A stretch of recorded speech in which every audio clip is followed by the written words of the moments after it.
All right, now for something completely different. All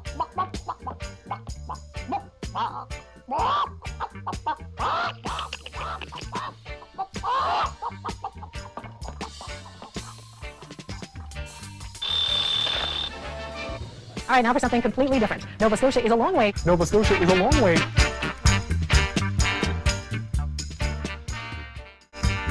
LBC, Long Beach, California, that is, the hometown of Snoop Dogg. You can say what you want about his music, but there is no denying his international celebrity. Right now, he's in Bible Hill on set with the Trailer Park Boys. Elizabeth McMillan now with a strange journey into the hip-hop heart of Sunnyvale.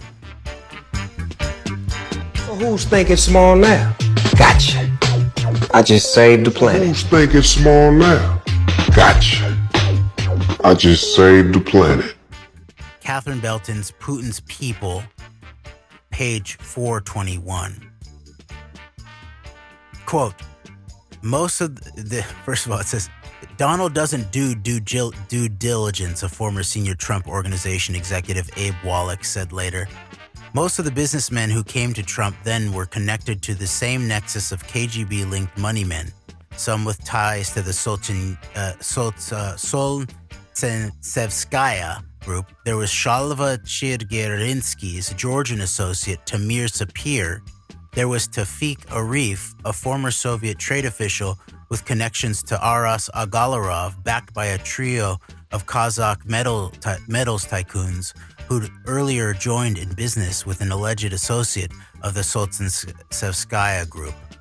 There was Alex Schneider, the metals trading son-in-law of an alleged Solzhenitsevskaya associate who'd funneled out Communist Party cash in the twilight years of the Soviet regime. The charm and cash offensive of this network started with the son of an associate of Semyon Mogilevich who'd grown up in Brighton Beach, the New York enclave that was home to Russian emigres and mafia gangs. Sater. When Felix Sater first approached Donald Trump sometime in 2001, he'd already lived several lives, and by his own admission, he'd long been working with senior figures in Russian intelligence. The pugnacious former stockbroker with the face of a boxer had left the Soviet Union with his family at the age of 8, part of the wave of Jewish emigration permitted in the early 70s. They set up home in Brighton Beach, where, according to two former Mogilevich associates, Sater's father, Mikhail Sheforovsky, became an, quote, enforcer for some of Mogilevich's interests there, unquote. Now, by the way, I believe Sater has denied that there was any link between his dad and Mogilevich. I don't know. But I just wanted to put that in there. Quote, Sater was brought up in a world where gangland shootings and turf wars between mafia groups were commonplace. It was also a world where Russian organized crime was expanding into white-collar crime, forging alliances with Italian crime families, first to sell bootlegged petrol, then into the diamond industry in Sierra Leone, then into stock manipulations, fraud, and elaborate commodity trading schemes, as well as the more standard gun and drug trafficking. Sater would claim he'd never been involved in any of that, but when we spoke, he could not disguise his pride and his background. Quote, me and my friends grew up in Brooklyn, and being afraid was not something that was the first thing on your mind, he told me, puffing up his chest. I would say it's a pretty unique group of people, unquote. Not long after starting out as a stockbroker at a series of Wall Street firms, he ran into problems with the law. In 1991, he wound up in jail for 15 months for stabbing a commodities broker in the face and neck with the broken stem of a cocktail glass.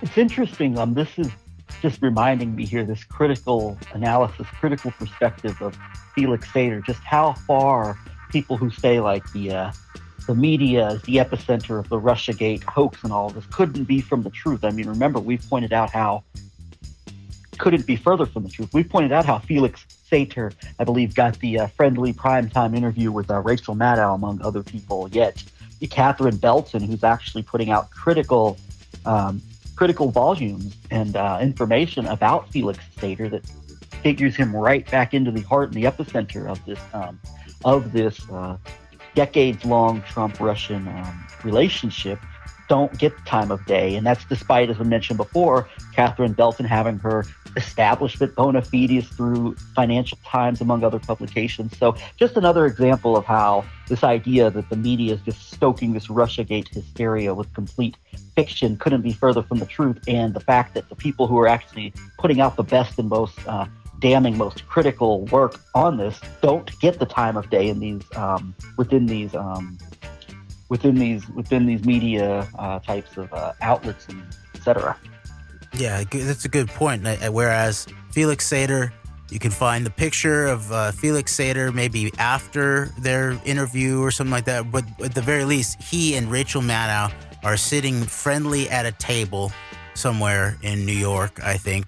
And meanwhile, Catherine Belton and Seth Abramson got canceled on, never got interviewed by Rachel Maddow, even though there was actually direct knowledge by her producers, major interest by her audience in what Seth Abramson would bring to the Russiagate mix that supposedly she was the biggest purveyor of in the liberal fake news media, But meanwhile, as you point out, it's these really serious people who've written open sourced and journalistically sourced serious tomes on these matters have no access or not featured. So, yep, exactly. All right. That we're now on what is labeled as page 422 of Putin's People by Catherine Belton. Quote, then he escaped charges for running a $41 million pump and dump stock fraud scheme in collusion with members of the Gambino and Gravisi Italian crime families, contacts he had made through his father's connections. Through 2 New York brokerages he co-founded, Sater and his partners had secretly acquired large blocks of stock and then artificially inflated their price by paying off brokers to issue false statements and deploying the muscle of the Italian crime families. Some of the brokerages involved had been investigated for links to the Bank of New York money laundering scheme. Unquote. In a side here, there's an earlier section in the book that talks about the Bank of New York, how crucial the Bank of New York money laundering scheme was to this post-Soviet deep Russian state set up via people like Mogilevich in terms of global strongholds, financial strongholds, to be able to both wash money but also deploy money. Just a clarification. It turns out also that Sater did an interview with Chris Hayes, which I find a little worse than Maddow, even, because sometimes you almost sometimes get the perception Chris Hayes is a little better on certain matters. And so he did an interview with her. And I guess Catherine Belton, her most recent media exposure, I guess she was on Christian Amanpour's CNN show about a month or so ago to talk about, I think it's CNN International. I don't think it airs in the United States, but to talk about the UK oligarchical corruption, I think surrounding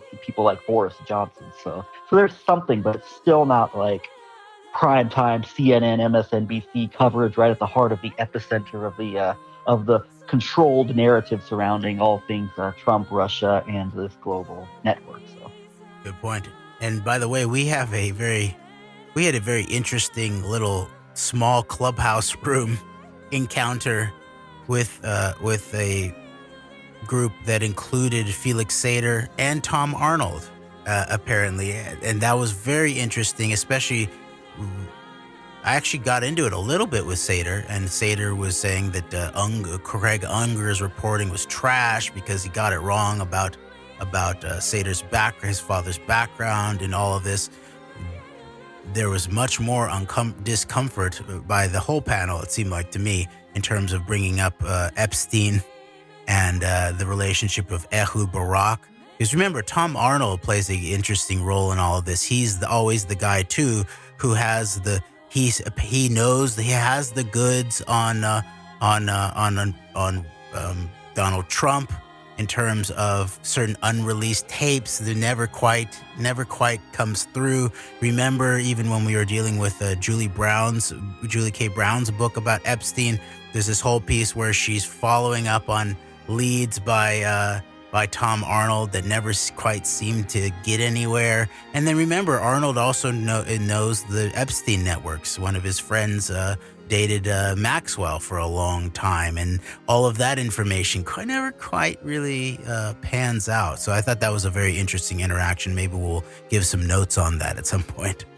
Yeah, Tom Arnold, at least at one point, I don't know if he still is, he was basically claiming that the Apprentice tapes are somewhere in Kansas, Jeremy. So right somewhere not too far from you, apparently. So I don't know if there's any truth to that or not, but that was a claim that Tom Arnold was making. He may have talked further about who he thinks has them. I'd have to go back and listen to some stuff in that time period, but I know he was naming Kansas as like a place where the hidden tapes might be at. You know, what's interesting is it could be he actually could be referencing that the guy whose plane they took when Trump.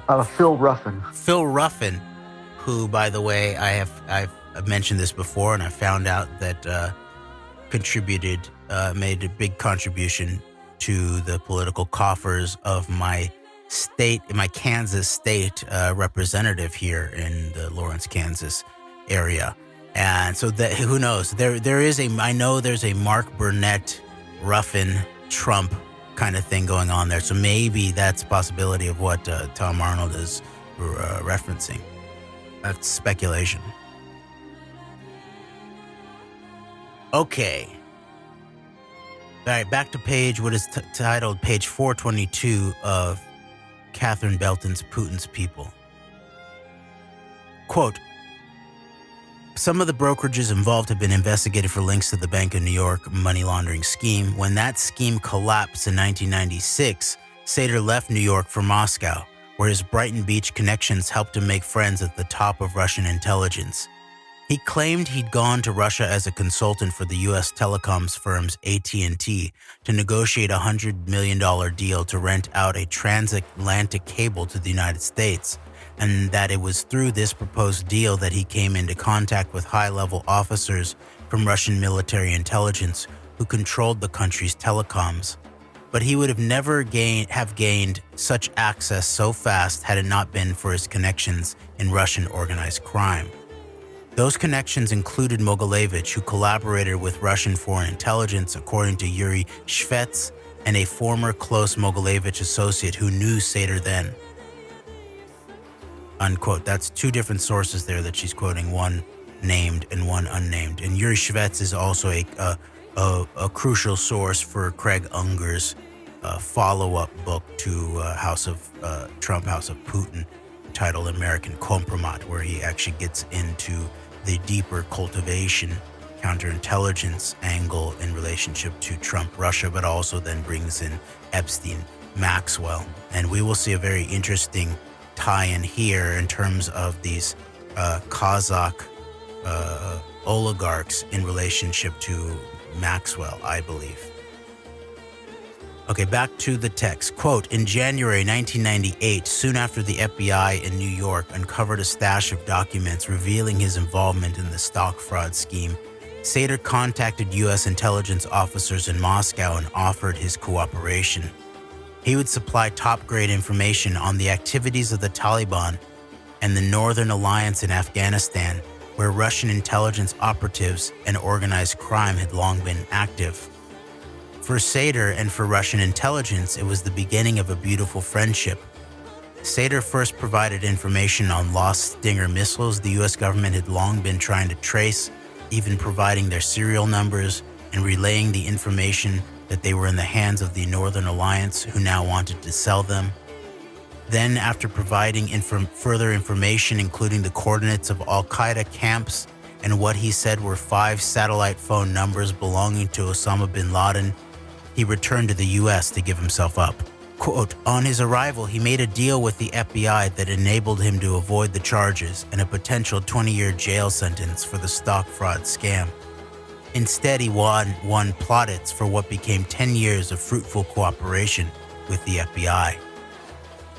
Unquote. This sounds a lot like Donald Trump, actually, too, who seems to have a background as an FBI informant. But Sater's background here is... a few people have actually explored it a little bit more deeply, but I always thought that this question of how he's gaining this information that apparently is being then fed to FBI and and also I imagine CIA in terms of I mean, this must be his Russian network's information around Afghanistan. It's very interesting how that ties into the question that Oliver Stone asked Putin about where is this info? You guys must know what's going on with Bin Laden, or what's going on with Al Qaeda. You guys faced basically those networks before, and Putin avoids that question and spins it to, we didn't make Al Qaeda, the U.S. made Al Qaeda, which was not the question. And so you actually can see some of the background of this relationship of via Sater being fed information by, I would say, by the Russian, the deep aspect of the Russian security state, information that he's then using to inform FBI and CIA for his own benefit. Now, to this day, he now says he's now just an American patriot, and that's what motivated him. But I think, that's not quite the deal. Okay.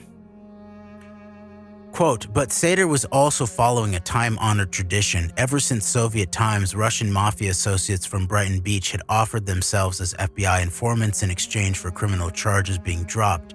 But Sater's organized crime and Russian intelligence contacts should have set alarm bells ringing. He'd even helped the FBI uncover the stock fraud scheme, leaving a stash of documents in a safety deposit box he failed to pay for, and then helping agents decipher them. When we met in May 2018, he told me his Russian intelligence contacts, including in military intelligence, the GRU, agreed to provide him with information because they were desperate for cash. Quote, the GRU weren't worried about spying on America then. They worried only about making money. They weren't exactly financially savvy, and I was someone who worked on Wall Street, spoke fluent Russian and English, and understood finance. And I was talking to them about a deal that would make $100 million. Unquote. That deal never came off, and Sater could not explain what, if any, money he had ever paid them. According to Yuri Shvets, Sater's top-level contacts in Russian intelligence were following a time-honored tradition dating back to Soviet times, funneling information through an asset in order to raise his standing and influence. It would have been, unquote, by the way, doesn't this... Remember one of the archetypal examples of this that we pointed out when we were doing our the deconstructing of the JFK assassination series of when James Jesus Angleton, who ultimately makes his way to the head of the U.S. counterintelligence and the Israel desk, and who had been then accused via 85% raw intelligence certainty after few years of inquiry with access to all of Angleton's open files to his special investigations group, the officer Claire Edward Petty, that Angleton himself was the high-level Soviet mole that he had gotten the U.S. counterintelligence tied up with and wandering into the wilderness for many years. That the way that Angleton made his come up was by offering information out of the Soviet sphere via his contacts in Israel to his superiors inside of the U.S. security establishment, and that gave him standing. And I believe it was an early, or it was a Khrushchev, internal Khrushchev speech that was the source of, that was the content of that intelligence that gave Angleton his big initial standing. So I would just say, in relationship to what's for Shvets, and this is time-honored tradition of many intelligence groups, is bolstering an asset and sending someone back with information that's valuable that then raises their standing. And there can be all kinds of reasons for that. The two main ones you can openly see is, one is exactly that, as I'm sort of asserting might have been the case with Angleton or in Sater in this case, as Belton is pointing out, that you raise their credibility, their standing. You can help them rise into positions of power. But then the other well-recognized area that this kind of relationship would be used for would be to put forth a series of accurate information, semi-valuable, and then work in a bigger piece of disinformation later on, which I would then point out that the totally uncritical acceptance of Anatoly Golitsyn and all of his books and his analysis and all of that by all of this, the sort of alt media sphere who deal with it. That includes like all the way to like people like Johnny Gatt and Brendan O'Connell and stuff like that, is totally naive at best in terms of look at Angleton, the Golitsyn-Angleton relationship. Golitsyn is almost like a poison pill, a sort of a big poison intelligence pill at the very least in terms of his relationship with Angleton, where they then can discredit other earlier Russian defectors, and then they can also open up the information inside of American intelligence to Golitsyn via Angleton. And then eventually we should get to an assessment of what may be the actual intelligence or informational or narrative warfare poison pill of Anatoly Golitsyn's work itself. But I don't believe that it should be uncritically accepted as Anatoly Golitsyn told us, the dissidents worldwide, about how it really was.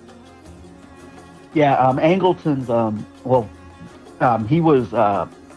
said he was key in obtaining from the Shin Bet copy of Khrushchev's 1956 anti-Stalin speech. And we talked about it during the JFK series, how interesting that is when you look at maybe Khrushchev as along with Kennedy being a seminal figure who might have wanted to help maybe even de-escalate elements of the Cold War. And of course, Khrushchev being overthrown looks like a coup, be it within a year of Kennedy being assassinated. And we talked about that in our previous series, but just bringing that back again, how Angleton was received this from Israeli Shin Bet, and I guess as a result gave that to leak that out within the American intelligence community. So okay, yeah.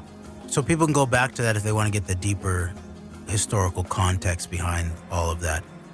But in short, I would just point to that in a much even bigger, deeper parallel to what's being pointed out by Yuri Shvets about Sater's top-level context in Russian intelligence and what they might have been doing, that this example of Angleton and Golitsyn is a crucial one to interrogate via the exact same kind of understanding about deep intelligence operations, about funneling in, building credibility, and then ultimately in the Angleton-Golitsyn relationship, it's a massive payoff of leading American intelligence into a wilderness for many, many, many years, and I still think we need to assess what then the intelligence payload aspect of the Angleton-Golitsyn operation really was.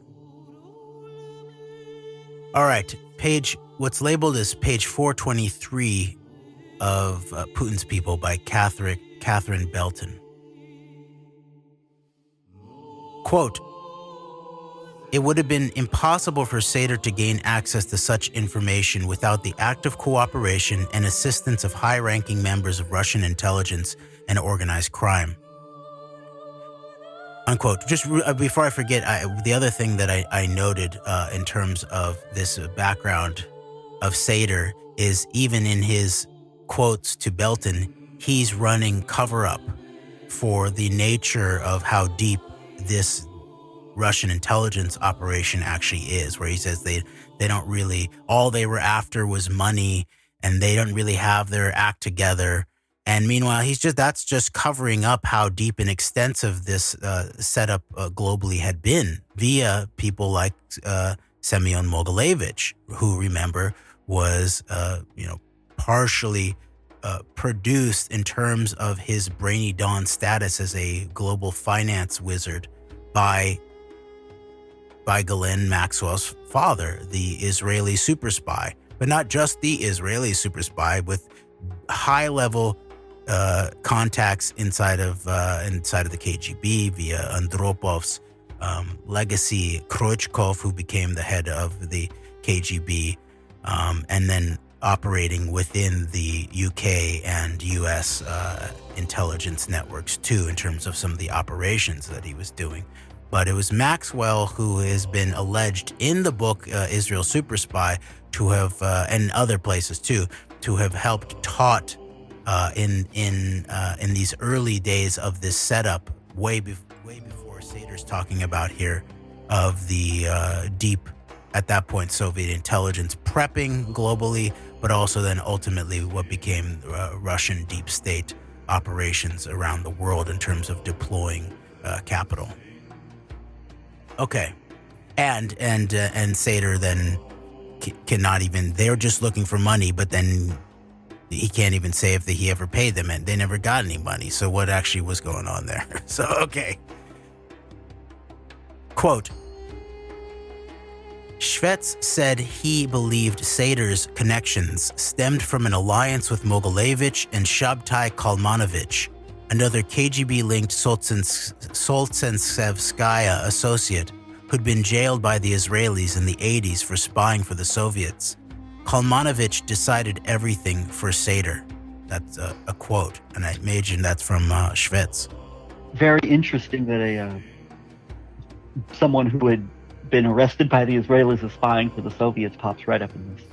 Oh yeah, and Kalmanovich plays a prominent role in Robert Friedman's book Red Mafia: How the Russian Mob Invaded America.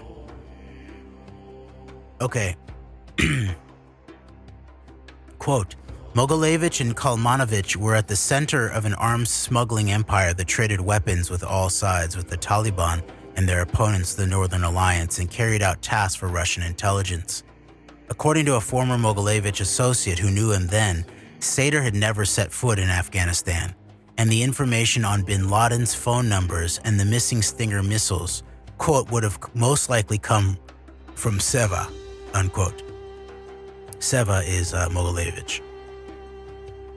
Quote, ever since childhood, Sater had been part of a vicious world in which to survive was to play a double or even triple game, changing one's masks according to the certain circumstances.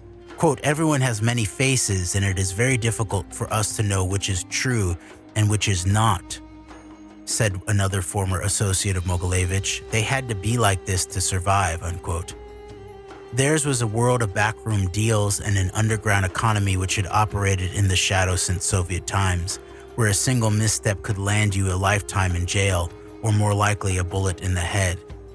Sater insisted he never had any contact with Mogilevich, nor had the mobster ever assisted him in his dealings tracing weapons and Al-Qaeda camps for the FBI. Any suggestion he was connected to Mogilevich, quote, I am telling you it is complete and utter bullshit. It's a complete fucking lie. I wouldn't know him if he came and sat down next to us, unquote. However, he could not help bragging that his connections went higher than that. Quote, any claim I'm associated with Mogilevich is kind of insulting. I am active on a much higher level than him, unquote. In fact, Sater's ties extended into the new generation of Russian mobsters who took over some of the illicit black cash transfer schemes after Mogilevich was exposed in the Bank of New York scandal. His closest friend since childhood was Yevgeny Devoskin, the shadow banker who'd worked in close cooperation with a senior FSB general to become an architect of many of the new money laundering schemes of the 2000s, the Moldovan laundromat and the Deutsche Bank mirror trades, that funneled tens of billions of dollars of illicit transfers into the West. The two had grown up together on the same block in Brighton Beach, Brighton 12th Street. Quote, I knew him very well, said Sater. I knew his first wife, and then I knew his second wife. I grew up with him. He is an old and dear friend of mine, unquote. Sater was proud of his connection to Devoskin, who, he said, quote, wouldn't even piss on Mogilevich if he was on fire, unquote. He told of how Devoskin had worked closely with Ded Hassan, another powerful Russian mobster, who was later shot dead in a Moscow restaurant. When I naively asked if he hadn't been worried when his best friend was doing business with Ded Hassan, Sater snorted scornfully, quote, look at what happened to Ded Hassan. They were the ones who should have been worried doing business with Devoskin, unquote. By the time he met Donald Trump in 2001, Sater had joined forces in business with the former Soviet trade official Tevfik Arif. Arif had made his money trading chrome from Kazakhstan as an agent for Mikhail Cherny's metals trader Trans World Group. He then forged a close partnership with a group of Kazakh metals tycoons known as the quote-unquote trio, led by Alexander Mashkevich, who started out in his business working for Boris Berstein, an alleged Solzhenitsyn associate. Mashkevich did not respond to requests for comment. Unquote. Just quickly, I want to just say that there's a very interesting background, I think, with Mashkevich here. And this whole network then ties into actually multiple Trump real estate operations. But I just wanted to point out, and this was not really talked much about, even in the Epstein-Maxwell research community. But I kept noticing it and pointing it out, was that we go to a Yahoo News article titled "Beverly Harbor Yacht Sighting Fuel Speculation, Patch PM" by Dave Copeland, July 2nd, 2020. Beverly, Massachusetts. Quote, "It's Thursday, July 2nd. Here's what Patch has been covering on the North Shore and across Massachusetts today. The arrest of Ghislaine Maxwell in New Hampshire Thursday morning on charges that she helped Jeffrey Epstein recruit, groom, and sexually exploit girls as young as 14 comes a day after a luxury yacht was seen in Beverly Harbor. The yacht, which departed Wednesday, is owned by another billionaire linked to a decade-old sex scandal and is fueling speculation that the British socialite's arrest is somehow linked to the stopover in Beverly. Maxwell, 57, reportedly lived at Tidewood Estate in Manchester by the Sea with Scott Borgerson, chief executive of Cargometrics Technology and an ocean conservation activist between 2016 and 2019, and after some of Epstein's victims accused her of having a role in their abuse. The yacht that showed up in Beverly this week is owned by Alexander Mashkevich, a Russian businessman and Jewish philanthropist with close ties to political leaders in Kazakhstan. It's not clear if Mashkevich was on board the yacht when it anchored in Beverly Harbor, or if there is any connection to Maxwell's arrest. In 2010, Turkish police seized another one of his yachts on suspicion that it had been used to host a sex party with 9 young women, including 2 underage girls, for Kazakh businessmen. Mashkevich was not charged or arrested in the 2010 incident, unquote. And just finally, I had read very pseudonymously sourced chatter that Maxwell, after the arrest of Epstein in 2019, had actually been considering running away, basically, rather than hiding in New Hampshire. And that the chatter was that she was talking to a Russian billionaire who would be her ticket out. All right. And so I think there is something deeply connected here in terms of the appearance of this Mashkevich yacht off the coast of where Ghislaine Maxwell used to live, actually there with Borgerson in the North Shore Kid near Boston.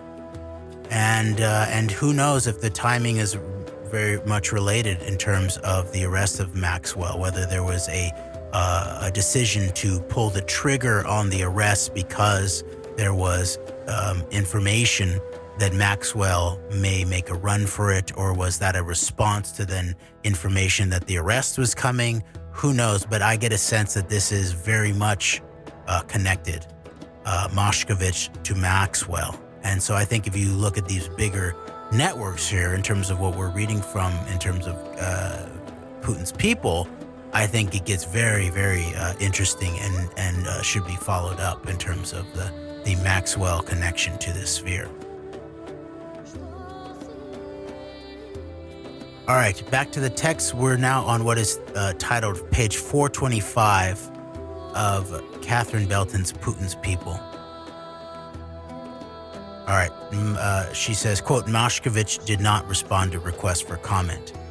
Arif, quote, was doing business with Mashkevich They've known each other for 20 or 30 years, said Sater. It was Trans World and Mikhail Cherny. He was working with Cherny in the beginning, unquote. Now, Cherny is also known as Michael Chernoy. Mikhail Cherny is Michael Chernoy, aluminum, a big player in the Russian aluminum wars, but also a big early founder of the I think it's called the Intelligence Summit, which we pointed out is highly suspicious. And you have people like James, former head of Central Intelligence Agency, James Woolsey, showing up there, all kinds of other characters, and many of them who seem to have a interface with the 11/9 Trump operation there. So I just wanted to point that out. The back, Cherny, Michael Chernoy.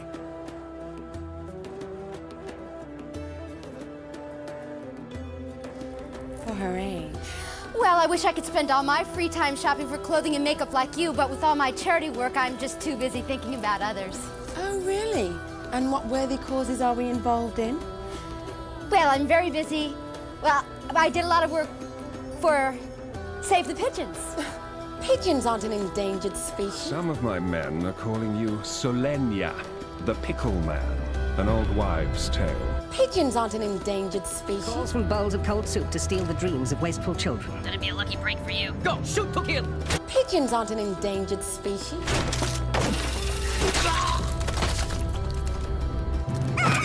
Pigeons aren't an endangered species. This pickle doesn't care about your children. But I'm not gonna take their dreams. I'm gonna take their parents. Pigeons aren't an endangered species.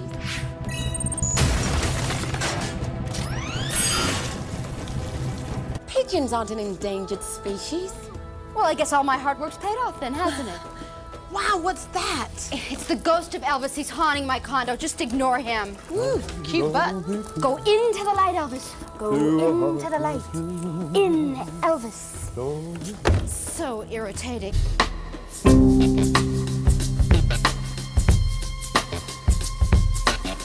Down in the club where the fires are light, James Jesus Angleton takes shelter from the night.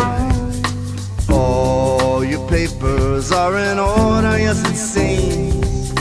James Jesus Angleton is singing in your dreams. I won't betray you in the bars of Istanbul. On Nebraska Avenue, won't play for a fool. Won't surrender, I won't go without a fight. James Jesus Angleton is singing in the night. James Jesus Angleton. James Jesus Angleton. James Jesus Angleton. James Jesus Angleton.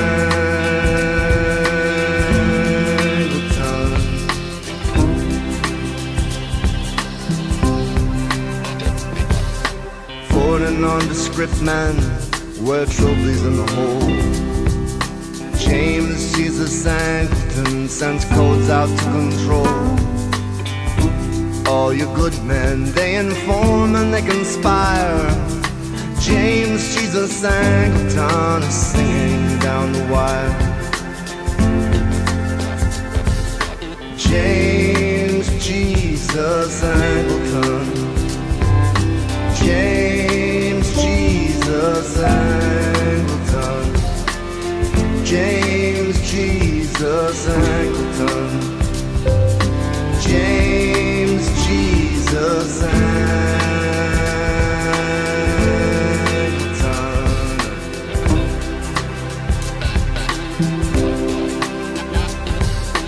Every afternoon at 3, we end the war.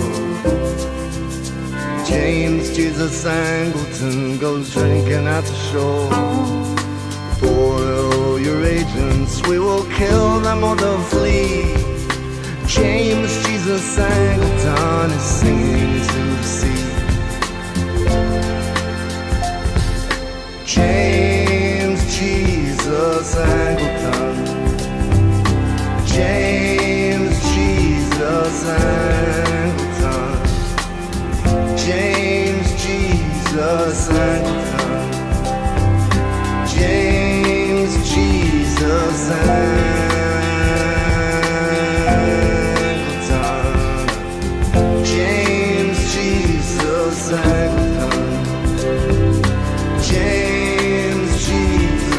Angleton. James Jesus Angleton. James Jesus Angleton.